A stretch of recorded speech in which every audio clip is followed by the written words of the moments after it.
Welcome into the Mecca podcast. We got Ian Jetscentral here, man, and pretty big day for Jacoby Brissett yesterday versus the Pittsburgh Steelers. Yeah, I was definitely impressed with, his performance, considering that he was being sacked all day or hit all day long by the Steeler defense. I thought they did a pretty nice job. But, overall, considering that the Pittsburgh Steelers were expected to annihilate the Colts, I mean, they were 10-point favorites.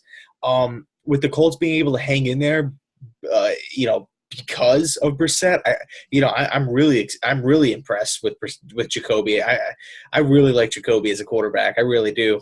So now when you look at the landscape of the NFL, I think Brissett is better than Blake Bortles. I think he's better than Tyrod Taylor. He can compete there. If Luck comes back, Jacoby Brissett's a valuable asset. And you look at Teddy Bridgewater getting hurt, even with Aaron Rodgers getting hurt. Should the Colts just hang on to Jacoby Brissett? Because you look around the league at Arizona, at a lot of these franchises now, if their starter gets hurt, the Colts can easily get back maybe a second or a first rounder for Jacoby Brissett now if they want to roll with Andrew Luck. Yeah, it's definitely an interesting thing. I mean, I know if I was running the Colts, I personally would keep Brissett, and I would roll with him as the starting quarterback. He's shown enough to me, considering with Andrew Luck's contract and injury. I mean, we go check out that last episode if you want to hear that whole debate. But I'm totally impressed with Brissett, and I would roll with him as a starter. But if the Colts just decide to roll with Andrew Luck, and that's perfectly fine too. If they want to roll with Andrew, I'm sure you can get a second-round pick back for Jacoby, especially teams like the Arizona Cardinals and, maybe trying to think right now on the fly, maybe even Buffalo, they would give up a second-rounder. Yeah, or the Jags. Or the Jaguars, yeah. But the thing is with the Jags is that it's like the in-division trades, those are so rare these days. Sure. I think the quarterback conversations are interesting. I'm going to throw a couple of at you before I really want to take a deep dive into something that's a little more optimistic from a Jets point of view. And then, of course, if you got questions for me, man, you can continue to always fire them. I got a few regarding the Giants and some college football cues. Great. I'm gonna hit you first with some questions, and the situation now in San Francisco is getting a little bit less clear. It's getting a little muckier, a little dirtier, blurry now because C.J. Beathard, I know it was against the Giants, and the Giants have quit on a lot of teams, but the guy looked pretty dang good yesterday. And C.J.'s just starting to find momentum, and this was a really tough one for me, Jetscentral, is because I look at C.J., and I don't even know if I want to play my hand here. I kind of want to let you answer the question. But what are you going to do after this bye week? If you are Kyle and John Lynch, what are you doing at the quarterback position? Well, I think you just said it best. I think I think this game against the New York Giants, he played pissed off, right? I think he kind of just played like, you know what, screw this. I'm going to go out here and show why I should be the starting quarterback of the San Francisco Niners for the future. I think that's how he played, and I thought he played really, really good. Just evaluating the quarterback position. As far as Garoppolo goes, it's a good problem to have if you're the San Francisco 49ers. Because if C.J. Beathard starts to stumble or, should I say, falter a little bit down the stretch, you have a very, very, very talented quarterback in Garoppolo. And vice versa. If Garoppolo comes in and is struggling, you have a very competent backup who can still learn on the fly in C.J. Beathard. I really don't see a problem in sitting Jimmy G just because, he's still new to the system. You don't want to throw him in and ruin him like many, many teams do. One of the reasons why I'm impressed with Jacoby is because he's picked it up on the fly and he's had some success. Something with Garoppolo, though, is that it's like that's not a common occurrence. Typically when quarterbacks are forced to learn the playbook and forced to start and forced to be the guy when they're not ready to, it doesn't work. And if Jimmy is not ready, then don't make him, don't force him. So if he needs to sit and you're also getting CJ some reps, it's a win-win in my book. What are your thoughts on it? Yeah, I'm just trying to look at this big picture. The interesting thing about the Niners is and this is going to sound like I'm going off topic, Jetscentral, but hear me out. So the San Francisco 49ers, even though they beat the Giants, they're going to be in the top 3 of drafting players, okay? So that means that and you look at the Browns, and they have Deshaun Kaiser. Now, it is possible if Josh Rosen goes before the 49ers, they have no options. But I look at Josh Rosen, Ian, and he is the highest ceiling guy out of Jimmy G or C.J. Beathard, and he fits Kyle Shanahan's system. Josh Allen, ironically, is a Niners fan, but he is inaccurate, which doesn't help. And Kyle Shanahan's system is about all these slants and kind of being like incredible with footwork and just, not winging it at all. Like even Brett Favre, ironically, might not be as incredible in a Shanahan system, because it's very, it's very precise. Your timing has to be perfect. You kind of have to know the offense to a great level. So I guess my question for you, and I'm going to try to answer this question, I think if Kyle Shanahan likes Josh Rosen, that's just too good of a guy to pass up. Because I look at CJ, and I think CJ has shortcomings. I don't think he's incredibly fast. I think his arm strength is okay. It's nowhere near Josh Rosen's talent. I look at Jimmy's arm strength, and that's only my concern with him, and he's not even that tall. CJ and Garoppolo actually seem very similar. And actually, Jimmy G throws a great deep ball. So, or a CJ throws a great deep ball. So you know what? I'm throwing CJ in, and I'm going to split time with Garoppolo and CJ Beathard. I don't care if CJ has incredible games. Because you have to play Jimmy G, Ian. But what do you think about the Niners still drafting a quarterback? And now is the Kirk Cousins plan completely out the window now with Beathard and Jimmy? Well, let me ask you this. Why do you say that Jimmy G has to play? Are you talking about this year? I think he has to play because I think they have to see what he is. Like, you have to see what you have in Jimmy G. Like, you're paying because I think then you have to pay him money. And also, then you just gave away the 35th pick in the draft for nothing for a backup quarterback, which is, I don't know if that would sit well. Right. Well, I think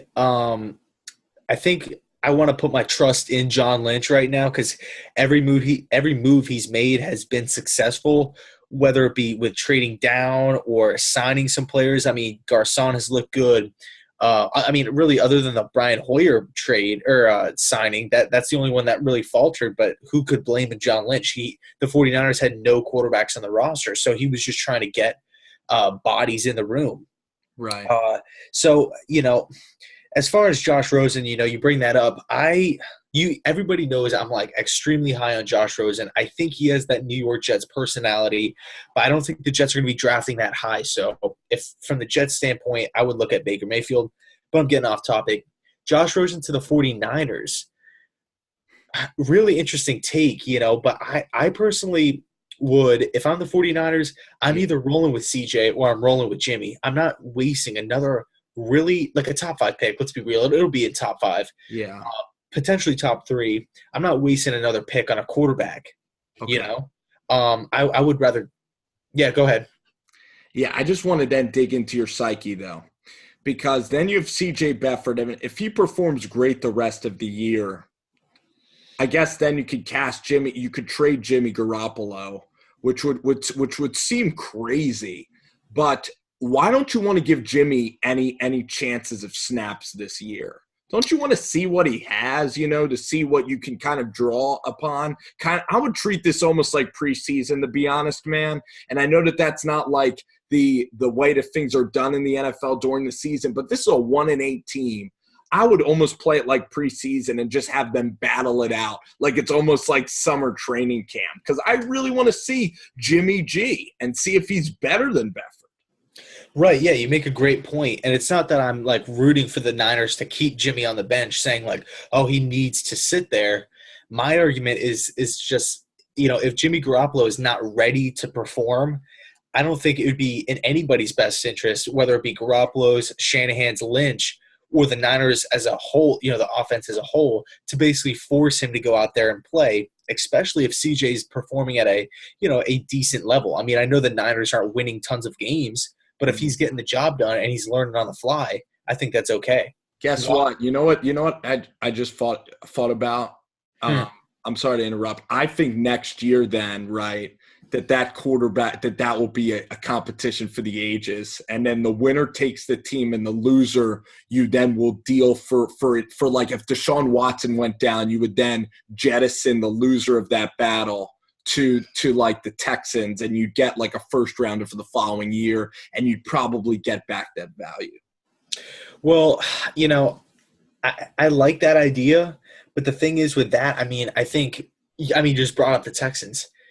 If this situation were to happen with the 49ers next season, let's just say I would say the more common occurrence, what's going to happen, I guess, foreseeing into next season, I think Garoppolo will be the starter next season for the 49ers. And I think if he goes down, like Deshaun Watson, like Aaron Rodgers, like Andrew Luck, you're basically sacrificing your whole season. So if you could keep CJ, he's only going to be on a second year of his rookie deal, and he was a third-round pick anyway. So you really have no money invested in him. Why? I know you could probably get some value back for him, but I think right now, being so young, you might as well just keep him. You know what I mean? C.J. Beathard, you're saying? Keep them both. I would keep the loser, just in case, a Deshaun Watson thing happens. But you know what, though? I'm trying to think of a team that literally had two parallel quarterbacks where the situation did not get awkward at all. And I truly believe, Ian, if I was an NFL GM, I really think that there's a reason that talented backups, don't get signed, or that they don't want to be brought in. It's because I think that the best backup quarterbacks in the NFL are sometimes seen and not heard.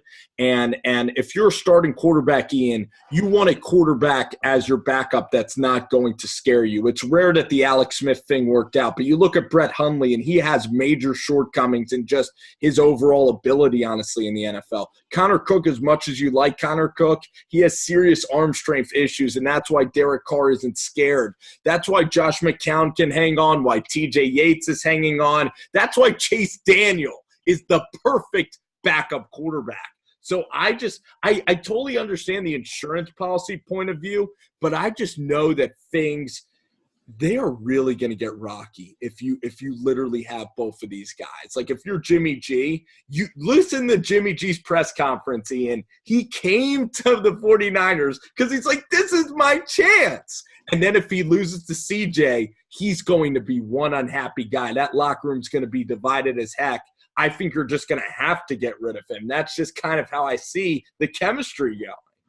Right. Well, if Garoppolo has a fair opportunity and loses the job, he has nobody to blame but himself. You know what I mean? Yeah, but then he'll probably just be so angry that then you'll just want to get rid of him. And then Jimmy G, you'll probably deal him then for again, you're going to deal him. Yeah, but if you're the 49ers, you didn't sign him yet. Right. I assume that they're going to probably sign him on a 4-year deal, or they're just going to tag him and see what they got in him. Tagging him would maybe be smarter because then you can get rid of him, right? Or setting up a deal like Tyrod Taylor's with Buffalo, where it's a ton of it's a huge contract, but it's not that much in guarantees. I would totally do the franchise because they're not ready to win now. So I guess you should probably keep both of them in house. It's just going to be really interesting to track, these two quarterbacks, as they kind of pan out. I'm going to ask you one more topic, and then we're going to get to Bryce Petty. I can't wait to have that discussion. But okay. What do you think? Go ahead. I'm sorry. Your questions are coming at the end, man, for sure. I'm sorry. I don't want to take over this interview too much, obviously, the show. But Case Keenum or Teddy Bridgewater, what would you do if you're the Vikings? I wouldn't rush Teddy back. If Teddy can play, I would let him play. But if he's not ready, or if he's still playing ginger, on his knee, then I would let Case, keep the rock. As far as, if they're both healthy right now, I'm letting Keenum play because he's shown he can, the Vikings are on a roll right now. You're not trying to take away from, the current equation that has been equaling wins. You're not going to try to mess with, I guess it's one of those things like kind of like the Oakland Raiders, in hindsight, where the Raiders are just adding all these pieces. And, you've alluded to it before in like previous videos. It's like, you're inviting too many people to the party, and thus the party gets lame. So I think as far as the Minnesota Vikings go, if things are going good, don't try to mess with that because you think, oh, it could be a little bit better, unless if if the Vikings start losing go on a 2 or 3 game losing streak, then I make the switch. I look at Case Keenum, and he's just kind of having like a magical season. And I guess it kind of reminds me maybe of like, Mark Sanchez with the Jets. Like I've seen Case Keenum long enough to know, like coming out of Houston, he's a worker. He'll work hard and whatnot. We saw it with Fitzpatrick where he just has a magical year. I totally would like Keenum stay with this football team. And unless Keenum gets you to a Super Bowl, even if he takes you to the NFC Championship, you hang on to Teddy because Teddy is more mobile. Teddy has a stronger arm. Case is not the long-term answer because I've seen Case over the years, but he's just on a tear. And that would be malpractice to get rid of Keenum now. He has this locker room. Let Teddy just chill, even the entire season maybe. And then, it'll be really funny. You know what's going to happen, Ian, is that in the playoffs, Keenum's going to throw 2 picks in the first half, and then you're going to have the dilemma. Yep. I mean, I like Case. I really liked him at Houston. I think he's the all-time passer in college. He's a gamer. Yeah, go ahead. Yeah. Case at Houston. Yeah, I really like Case. I forget who the head coach was over there. I think it could have been Cliff Kingsbury was the quarterback coach of the OC. Not 100% sure on that, but I know was Case. Sumlin? I think it could have been.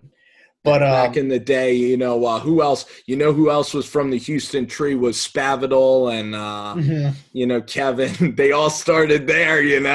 Yeah, Houston's definitely cool. Because I feel like that's just like a the beginning route or the first mission, if you will. Like on every college head coach in Texas. I feel like so many people get their start at Houston. It's pretty cool. No doubt. Even Tom Herman, like you alluded to, but I want, Ian, I want to talk about Bryce, man. I'll let you tee up some of these topics, man, and talk about Bryce and take this wherever you want it to go. Right. Well, I actually just posted my video on my channel about Bryce today. And I was basically just asking, the kind of just trying to see what the consensus was amongst the Jets fans, should Bryce Petty start at quarterback from here on out? A lot of people, I would say 70% said they want to see Petty, 30% or 20, I would say 20% said McCown, and then around 10 said Hackenberg. And understandably so, Hack is strong arm dude. We spent a 2nd-round pick on him. He has a big body. He's smart off the field. I just think his mechanics are shot, and it's just going to take a real quarterback guru to kind of get him ready to play in the NFL, and I think he needs a few more years to sit. It just seems like the game is too fast for him. It just seems like he has so much going on in his head, and he just plays timid. I just want to see Hackenberg get some confidence, really just get understand the game of football so he can be sped up to it, not look like a deer in headlights. In preseason he was missing blitzes left and right. As far as Bryce Petty goes, I want to see Bryce. I love the quarterbacks in this draft. Rosen, Allen, Mayfield. Those are my top 3 guys. And I just want to be sure, as a Jet fan, I don't want us to be drafting this new quarterback if Bryce Petty, if Bryce Petty can play and he goes out there and he throws for 250 and then 270 and 300 and he's throwing touchdowns left and right. Do we really need to draft a quarterback, or can we go try to fill a need with that 1st-round pick, like an offensive tackle, or maybe a Saquon Barkley, or maybe even a defensive end? Because if we can get that quarterback position figured out, that would just save the Jets, so much. It'll save the Jets so many headaches down the stretch in the offseason. And like I was saying in my video, if Petty goes in and dominates, great. We have an answer. But if he goes in there and he just is horrendous and he's horrible, then that's okay. We just now have a clearer picture. We can cross his name off the list and say, hey, look, he's not the answer.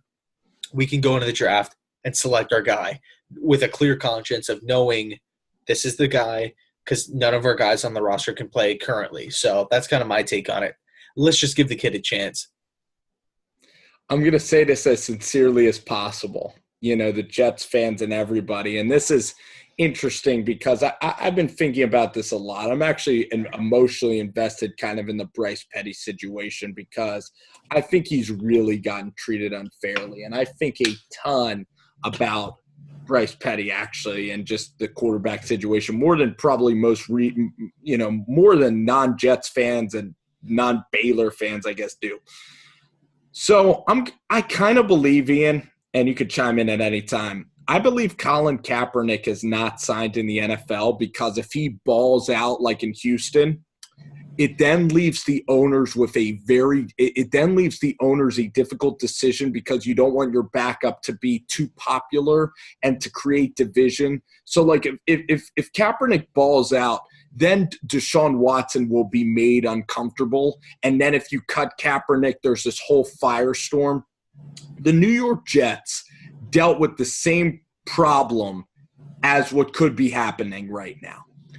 Ryan Fitzpatrick, the peak of his career was the Patriots overtime game where for some reason Bill Belichick elected to let the Jets have the football, which I still don't understand why. He can always argue maybe the wind or whatnot, and he hit Eric Decker in the back of the end zone. That was the euphoria, the top of the mountain of Ryan Fitzpatrick's career. And then the Buffalo game happened, which is classic Fitzpatrick in every regard. But the Jets fans remember Fitzpatrick in that season, and they remember that, the times that he had with Brandon Marshall and Decker. So I think Bryce Petty's the type of guy, Ian. I've listened to Bryce interviewed, and Bryce Petty's the type of guy that can completely take over a team. He's a magic man with chemistry. He can totally revitalize the locker room. If you give him the keys, he will be dangerous with this team. I think he has a strong arm, has all the footwork necessary, can learn with John Morton, even though it's totally wrong for his system. But even watching Bryce last year, when he beat the Niners, that team fights. He's just a guy that's like a magnet for guys like Tebow, was kind of the same way. So Bryce, I think, would do very, very well. And then that would leave the Jets with the problem they don't want to have. The Jets just want to draft a quarterback, Ian, and let the guy just be the dude. They just want to let Baker Mayfield run the show. They want to let Rosen, Luke Falk. They just want to let the new guy come in and completely just be the guy without any turbulence in the locker room. And that's what I really think. I really think that there's a conspiracy going on because I know that Hackenberg is awful because Hackenberg is like Tom Savage, man. Unfortunately, the guy is just too slow to ever be successful. His footwork are light years away, and like Ryan Mallett, I don't think Hackenberg's feet will ever be capable. But you look at Bryce, he's fast enough, has the arm strength to do it. Maybe he's not that good at reading defenses, I'll give you that. His throwing motion is too far out wide. But has this guy ever been given a chance? Ever. That's what's so frustrating. Yeah, it's really frustrating, looking at that whole situation because it's like, honestly, if it was a true three-man open quarterback competition between Hack and Petty and McCown in this offseason, if it was a true competition, open competition, Bryce Petty should have been the starter. He played the best in the preseason. Now, of course, I wasn't attending the practices, so, he could have looked like a train wreck in the practices. But as far as the games go, Bryce Petty, every time he was put in the game, the offense moved the chains. And, you bring up a good point where it's like, are the Jets coaches working against him because they want to just have the new era or the new guy come in without any distractions? So he could just, they don't want the fans getting attached to a really talented guy. They want to keep him in the dark so that he's not exposed to how really successful he can be. This is such a cool topic, and it's such an interesting topic because I feel like this topic should be on like a conspiracy show or something, because it's like big picture, it makes no sense, because it's like a team is like, the Jets are like, oh, we're not going to play this quarterback because we're afraid that he could be good. Like, that makes no sense. But when you actually dive in, you look at the players, the situation, the Fitzpatrick problem, and going on to like foreseeing the future or trying to foresee the future as far as, picking a quarterback, it actually makes a lot of sense. You could be onto something. I'm not so sure. I don't want to throw that on the organization right now. But you could be onto something, Spence. Let's dig into the conspiracy. First off, you're not – this is going to hurt maybe. This is going to maybe hurt you, Ian. But you ain't the Minnesota Vikings. It's not like Josh McCown is 7-2. It's not like you guys are just rocking games. And listen, after the Buffalo game, I actually sat there and watched that game with you. And as much as I think Josh is a boring quarterback, very nice guy, he balled out that game, and you got to give the dude his props. And I was thinking, man, if this team beats the Bucs, which they should because the Bucs are awful, this team is in the playoff hunt. So then if McCown is vibing a little bit and McCown hasn't been awful, then you keep the older guy in. But now you saw McCown. You've seen the shaky second half against the Dolphins, the Atlanta Falcons game. He hasn't done anything incredibly special. He's so old, there's no future.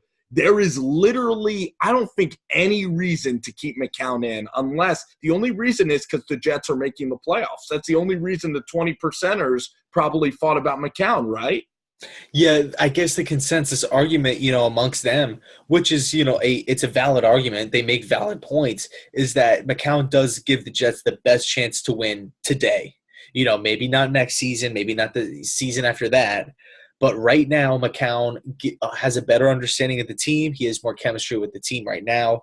And he, being that veteran, he understands the defenses and stuff. It's a valid point.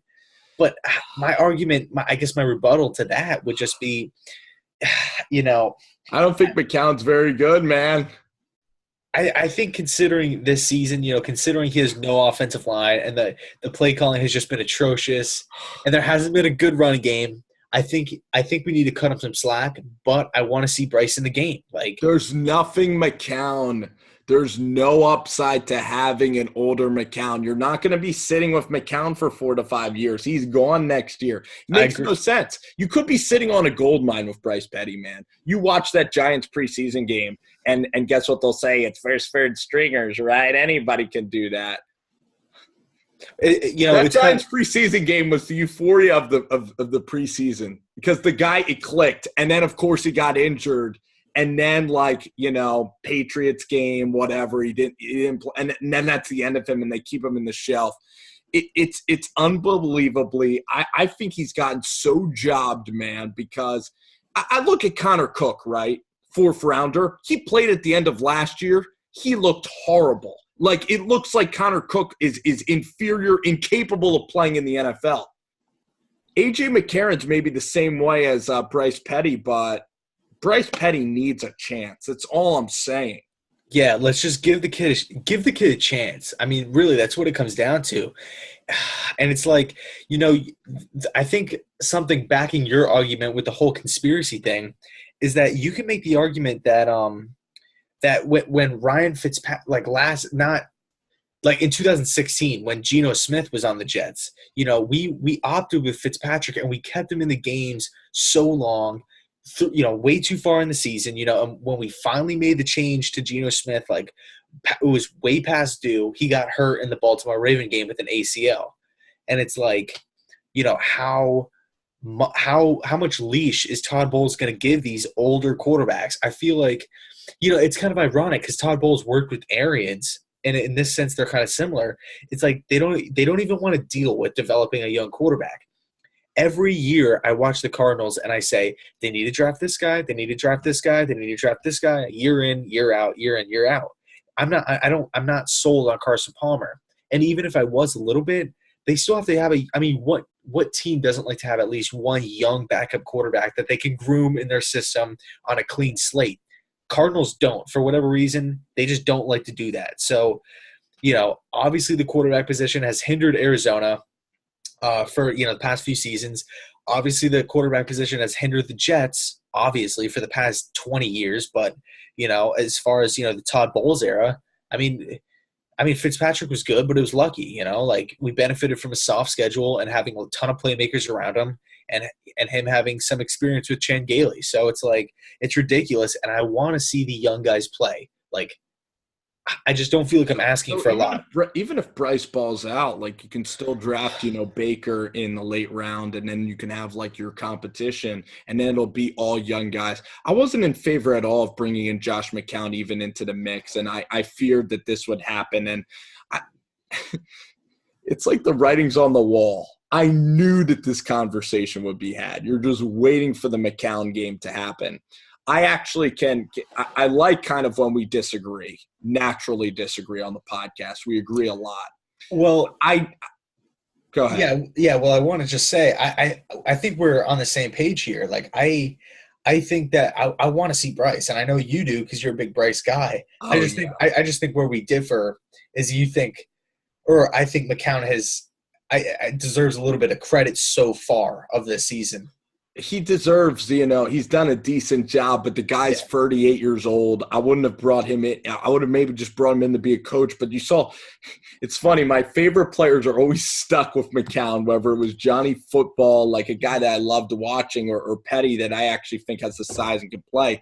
But I'm just going to disagree with you and kind of, make even more of a Bryce Petty argument in disagreeing. I think that the Carson Palmer thing's actually different. Why? Carson Palmer, I think, is totally different than McCown. And a lot of people don't think Carson Palmer had a successful career. They just lump him in with the rest of the, the USC quarterbacks. And he hasn't been elite, but he's still been a pretty solid guy with the Bengals and everything.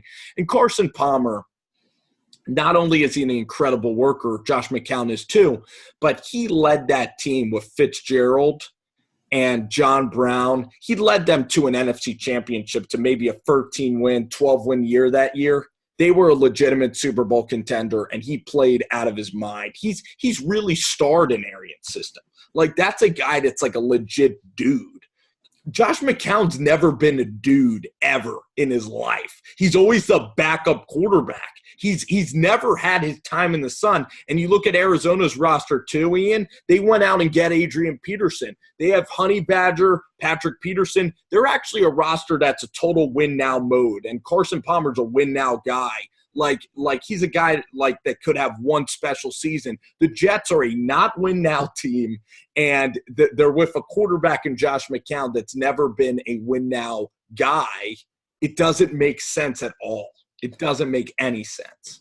Right, but you just alluded to the Cardinals being in that win now mode, and the Jets are they're in a full rebuild, which they are. Yeah, but in McCown and the Jets, I mean, what are they? Do they have the same record? Right. Do you mean the Cardinals and Jets? Yeah. Yes. Yeah. So how can you not give McCown credit when he's playing with a young roster and he's doing a tremendous job. There's just no upside for any. There's nothing good that can come out of anything happening though. At this point, I agree with you. I'm always thinking future, but you gave McCown an opportunity, but the dude has 5 losses, man. I don't care. And McCown isn't part of the plan. So why I know Palmer's hurt right now, but why does Palmer get a pass? Why does Palmer get a pass? I'll tell you why. Because I look at that Arizona roster, and in a second, I think that that Arizona in a second – they have a much higher ceiling than the New York Jets. That defense, Honey Badger, they just are not producing with Patrick Peterson. Their coach, Bruce Arians, is going to retire. This is literally his last run. Me and you can disagree on that point. But this is a team that went to the NFC Championship with Carson Palmer, and McCown is not Josh McCown is never a guy that started playoff games. Here's my point, though. If Bryce Petty was on the Cardinals – I would probably have him start, but I just value Carson Palmer a ton more than McCown. Like, I watch Palmer still play, and I guess McCown is having a better season, but Carson Palmer's like a money quarterback. He's just got it done throughout his career, and Palmer's a talent. Palmer isn't the future either, But for Arizona, they have no choice. The Jets are in rebuilding anyway. There's a chance that Bryce Petty is a quarterback for them, and Arizona has nobody. So I guess that kind of answers your question. But why does Arizona have nobody? Because they refuse to draft young quarterbacks, is what I'm saying. Because Arians wants to be out, but also they legitimately fought this year that they could make a run at a Super Bowl. That's why, like, Adrian Peterson was signed. It is kind of mismanagement maybe, but the Jets are totally in rebuilding mode. The Cardinals are not.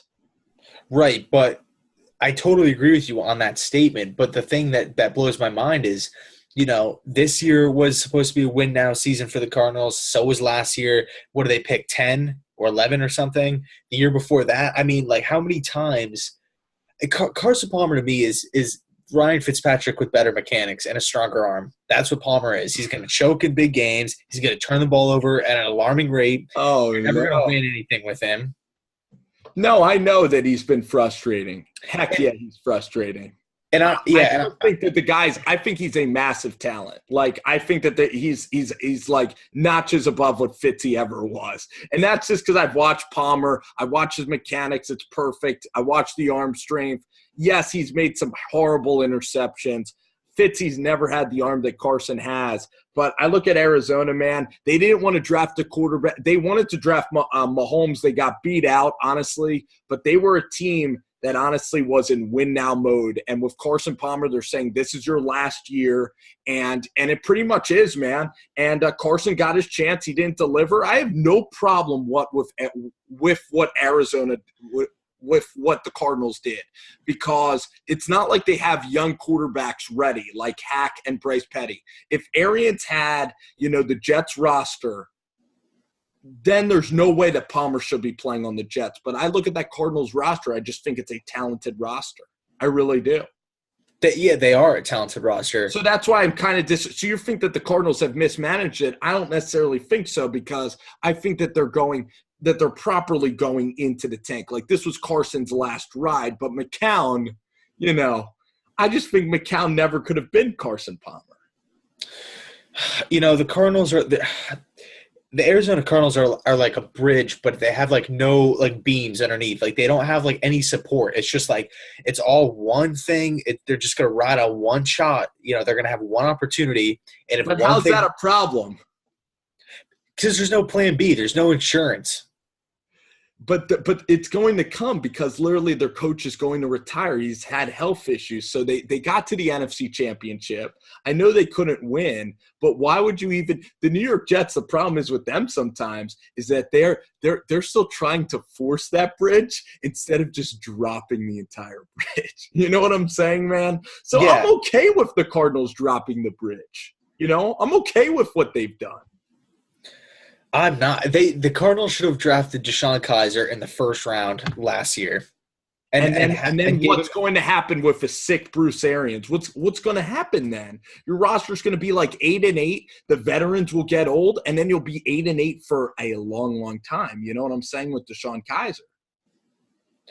Well, I mean, the way you're saying it is that it's like the Cardinals roster is going to stay the same. What I'm saying is, if Carson Palmer sucks, or if he keeps on turning the ball over or keeps on getting hurt, instead of looking at Ryan Lindley and Drew Stanton and Matt Barkley and Blaine Gabbert, you now have a young quarterback that you can groom and play in the system and can be the future of the team, not just have it all riding on Carson Palmer's shoulders where he's going to drop the ball at some point. Sure. And year in, year out, he does. And the Cardinals are left. Man, they looked, but they wanted Mahomes, so Mahomes wasn't there. And and Carson Palmer still deserves the right to kind of start. And once you turn the thing over to a rookie, you're just admitting that you're blowing up the ship. I don't have a problem. Like, there's no hurry. If your guy's not there, they didn't believe in Deshaun Kaiser. This is a QB-rich draft. The Cardinals are going to be fine. That's just a situation where you need to pick your guy. Okay, let me just ask you this. Why do you say the Cardinals are in no hurry when the coach is going to retire after the season? Yeah. Patrick Peterson is I like this argument. I hope I'm not pissing you off, though. No. I don't get pissed off, as far as these questions go. Sure. So keep going. I'm enjoying that dialogue. So, you say the Cardinals shouldn't rush anything, right? But if they have a win now roster, why aren't you – you'd feel like there'd be a more of a sense of urgency to find, who's going to be the coach, who's going to be playing quarterback. If Carson Palmer goes down, we have to have a viable backup because he constantly gets hurt. He constantly turns the ball over. He constantly never wins the big game. So it's like they just went out and they traded for Adrian Peterson. These guys can't play forever. So why is there no sense of urgency is what I'm asking you. Sure. And I don't want to come off like a dick or anything like that. I'm just asking. You're really being a dick. Piss me off. No, man. I'll tell you what. I found out exactly why we're having the dialogue and the disconnect. And here's my opinion on this, and it's great. I love having genuine different opinions. I think of Carson Palmer a lot higher than you think of him. You think of him as like another McCown.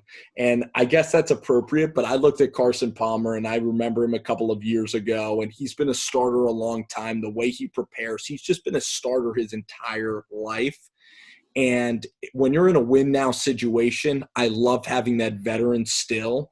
And like Carson Palmer had like almost a Kurt Warner-like revival. And that's still very fresh in my mind. Like I still think he can do that. If you brought in a Kaiser, I never think that a rookie can ever win you. And this might be something wrong with my thinking.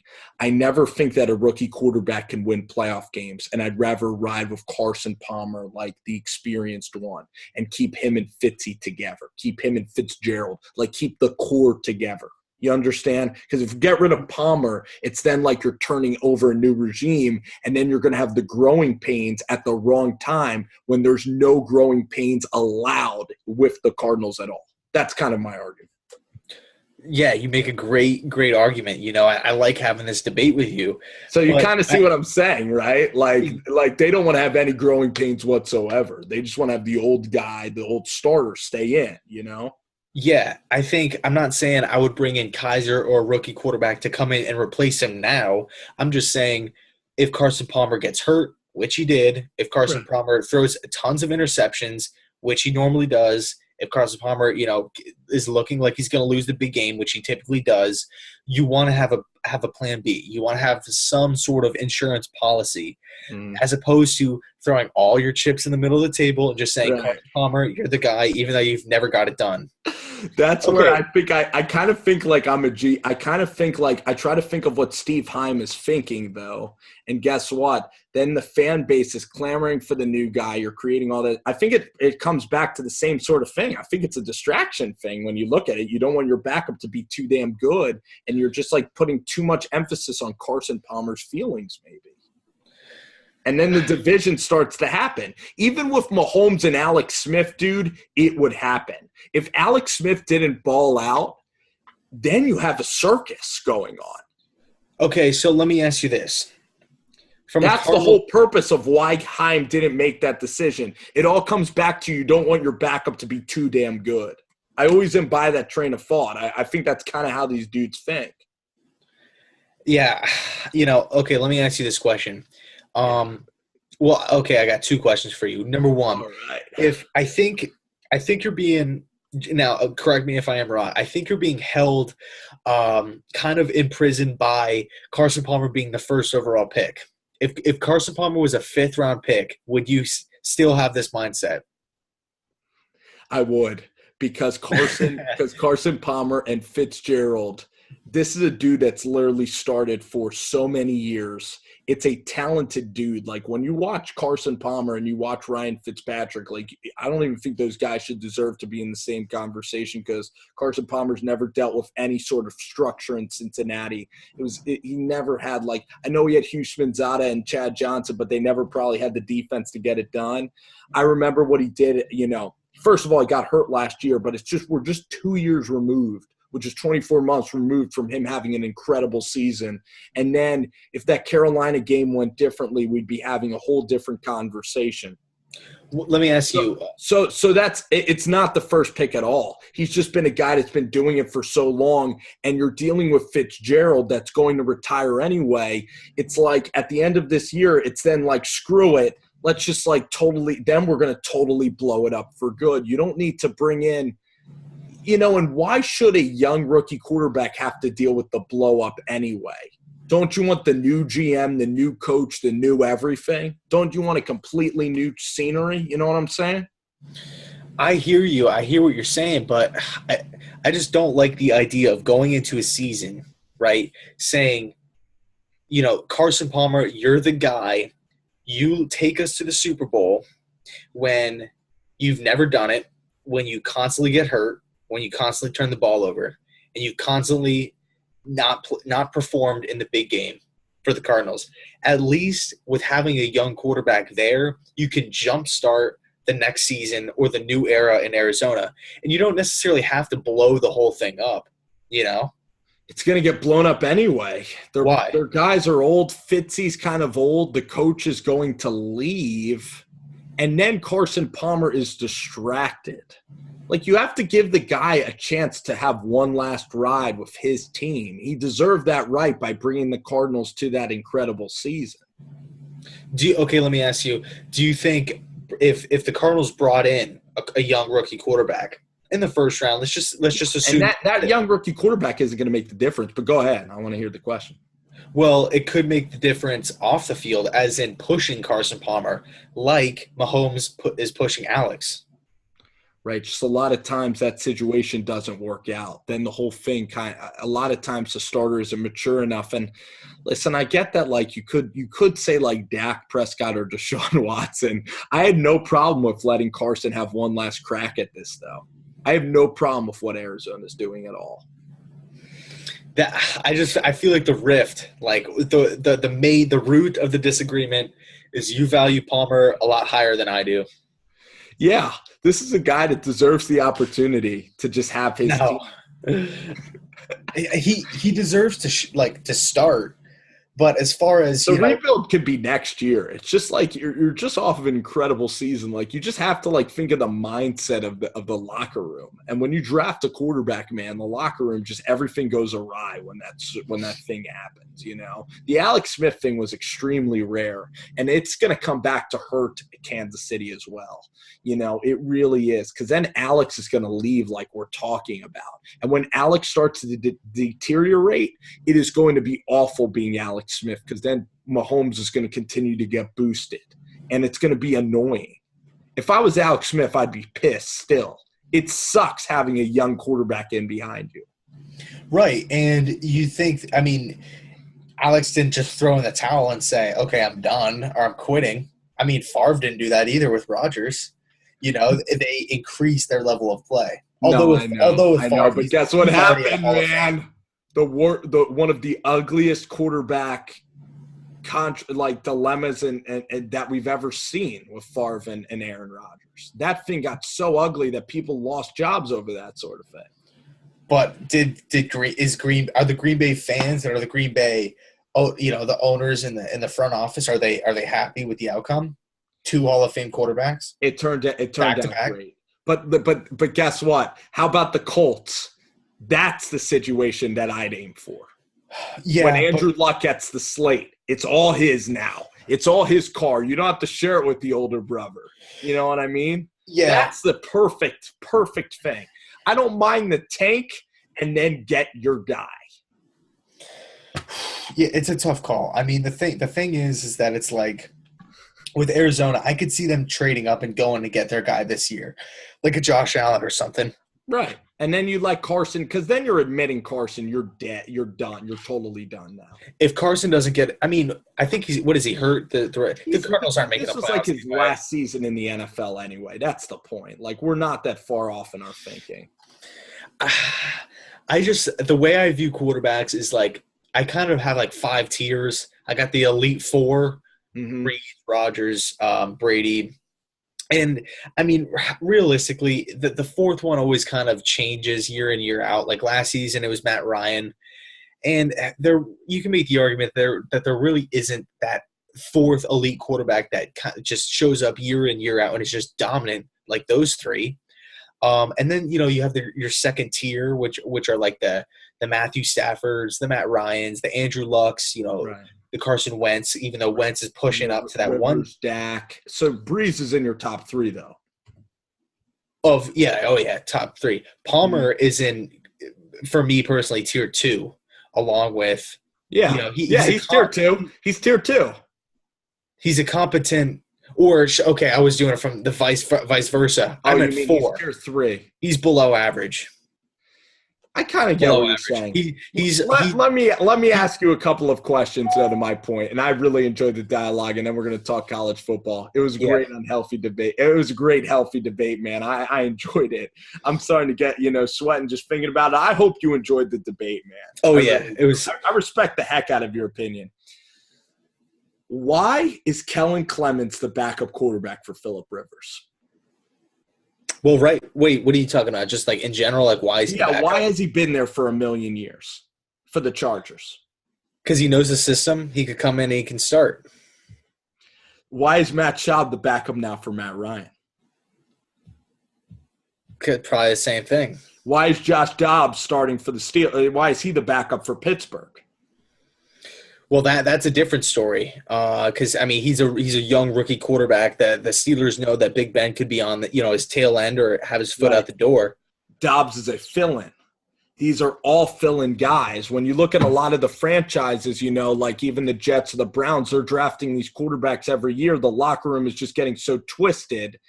And, when you have your guy, you just have to commit to that guy completely and have crappy backup quarterbacks. I'm always a proponent of that. That's why me and you would make an interesting general manager team. I don't think quarterback is like a secondary position, like a defensive position. I think if you have one guy, your backup can't be too good. I always go by that train of thought. And I think that a lot of NFL GMs happen to agree with me, because why the heck is Kellen Clemens still in the NFL? You have to admit, these backup quarterbacks, there's Colin Kaepernick's so much better, like Manziel.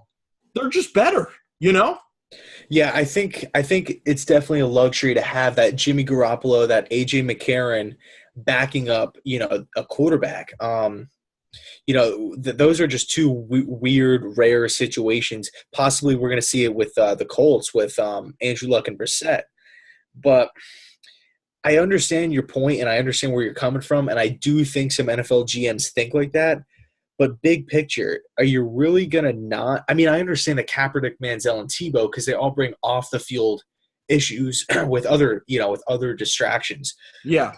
Each one has their own in particular thing. Right. But as far as, other I don't think GMs are sitting there saying to themselves, okay, we can't sign this guy because he's too good. So we're going to go out and purposely sign a quarterback that we know is worse than the available QBs because we don't want to create a locker room distraction.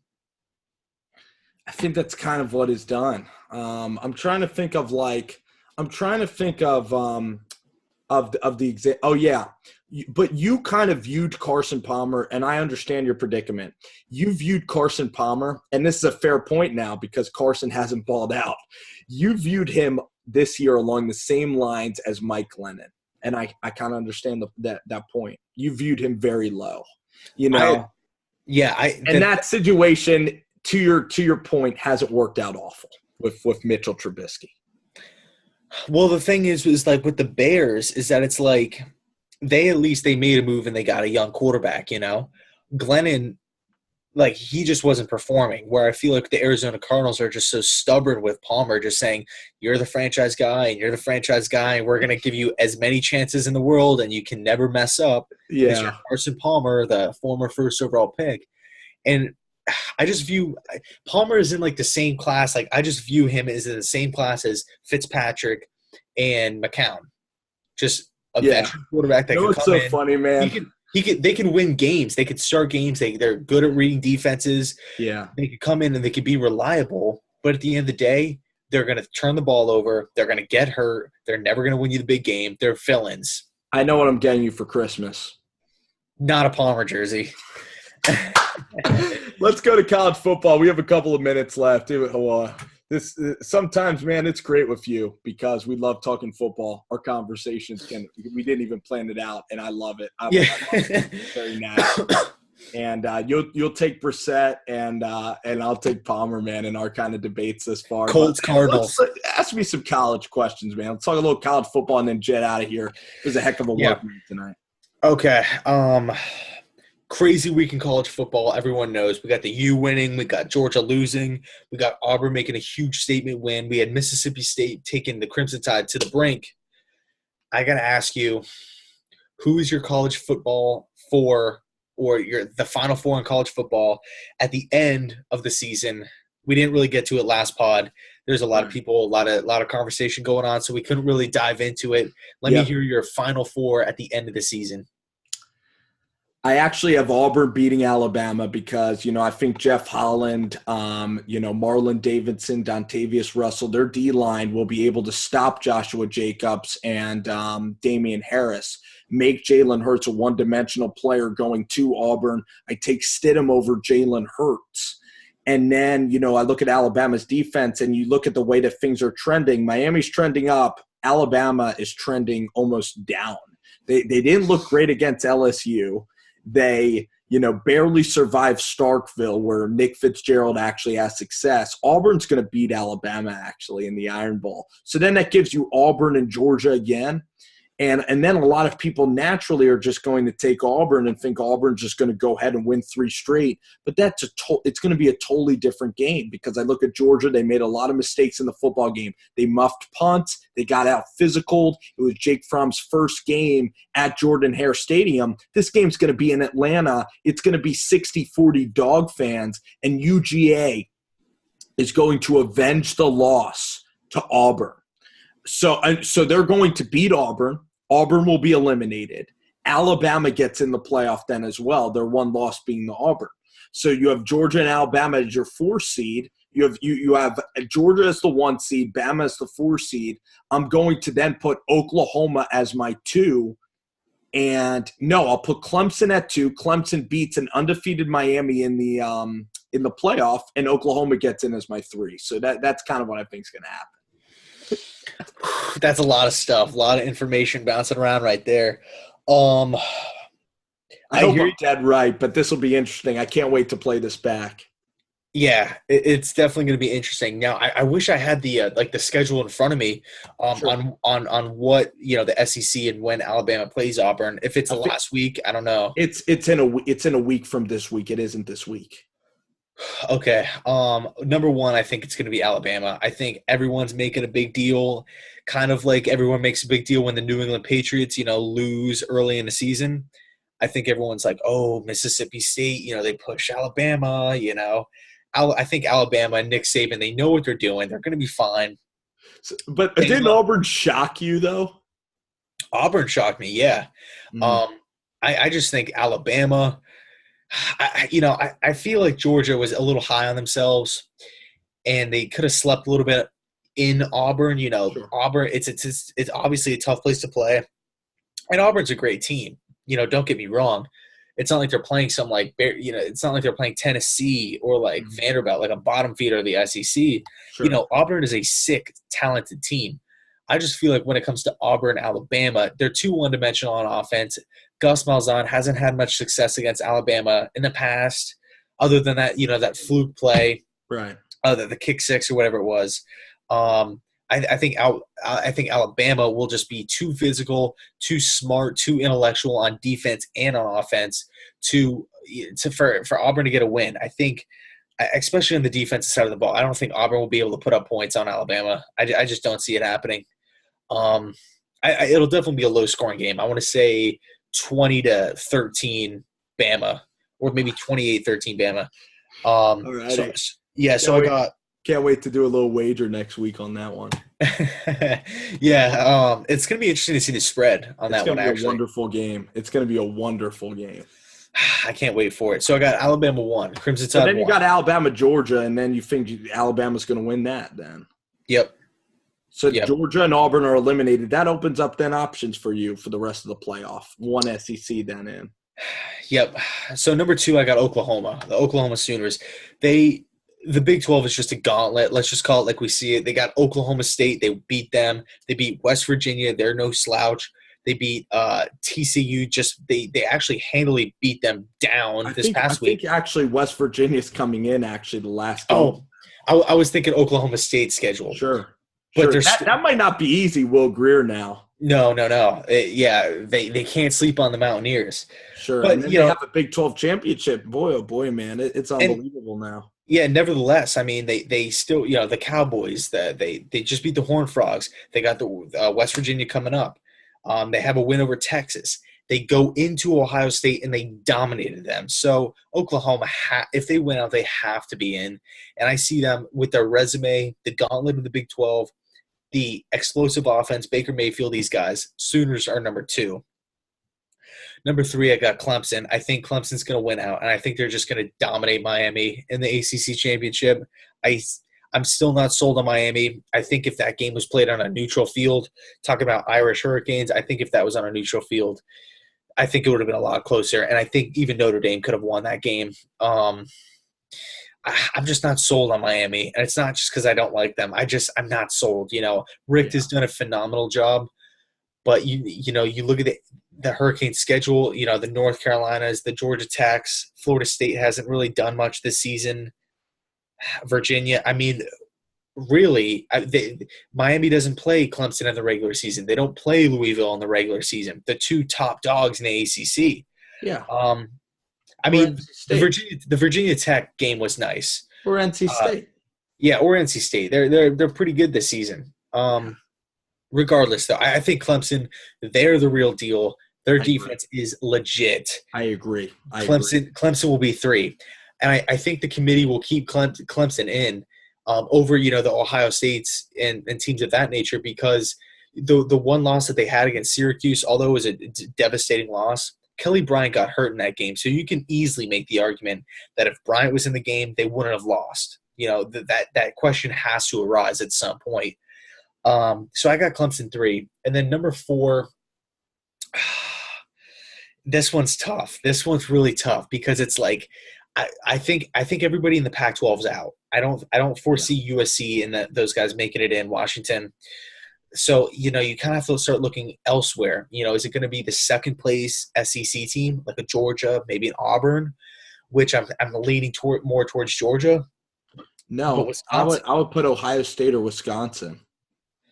Why Ohio State? Okay, if Georgia has 1 loss, or no, they would have 2 losses. Okay, but you would put a 2-loss Ohio State team over a 2-loss Georgia team. Definitely. Why? Because late in the year, the team would be playing their best football. Losing to Iowa, I know that they got blown out in the game. They turned it over. Iowa almost beat Penn State. Going to Iowa is like the most difficult place to play. Ohio State, what they did to Michigan State was incredible this past week. I don't think anybody could have done that. When you look at talent, when you look at eye test, I mean, that was an incredible performance. Then you make the Big Ten championship a winner take all for the 4th spot. That would be really, really exciting, and Georgia would be stumbling home. They would get drilled at Auburn and they would lose the SEC championship. Yeah, you make an interesting point, but are you just going to negate the Oklahoma loss and the Iowa loss, just write them off? But you would still put Georgia in? I would put – if Wisconsin wins out or if they get in with 1 loss, I would take the Badgers. But if it comes down to Georgia or Ohio State, I'm taking Georgia every day of the week. Oh my gosh! I don't. Oh my gosh! We would have a debate on the committee for sure. I mean, Ohio State then would be rolling. They would beat Wisconsin. I'd be fairly confident that I knew the committee would pick Ohio State. Especially you saw last year, man. Fair or not, guess what happened with Ohio State? They have so much weight in Urban Meyer. If they roll through Wisconsin, they are definitely getting into the playoff. And I think they're almost just as good as the Georgia Bulldogs, I know Georgia's losses are better, but the SEC, it's okay this year, honestly. I'm a big SEC fan. So that's kind of how I see it playing out, though, man. I mean, notable wins of Ohio State. Who? Like Michigan State, Penn State. Penn State. Michigan State. Yep. Wisconsin. Well, they haven't beat them yet. Michigan is not a notable win. Well, they would need. Are they even ranked? But let's hear UGA. Let's hear UGA. They damn, I don't even know who the hell they played. Right. Well, they lost Notre to Dame. Auburn. Okay, let's go. I'll give you Notre Dame. I'll give you South Carolina. That's a pretty solid win. Going to Notre Dame is a really solid win at that time. South Carolina is pretty decent. Yeah, Okay, I would.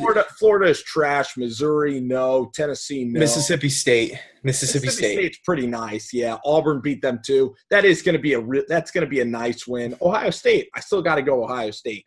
They're playing well at the end of the year. Yeah, I mean, I think that's another riff that we're having is like the end of the year. Ohio State. I think like the end of the year thing, like I like the end of the year thing. You got to play your best football when it matters, man. And listen, I'm fair about the resume. The resume would be so dang similar. You got to then reward the conference champion, dog. You got to reward Ohio State for beating Wisconsin in that championship. That's what's going to happen then. Okay, so you have to reward the conference champion. But well here's the question. Miami might have a beef then. They only have one loss, so we can't forget about them. But I still like Ohio State. I'd still put Ohio State in there. The thing that it comes down to with this, with the stupid layout that it is, 4 teams and that's it, is there's always going to be those 2 teams that deserve to get in but don't.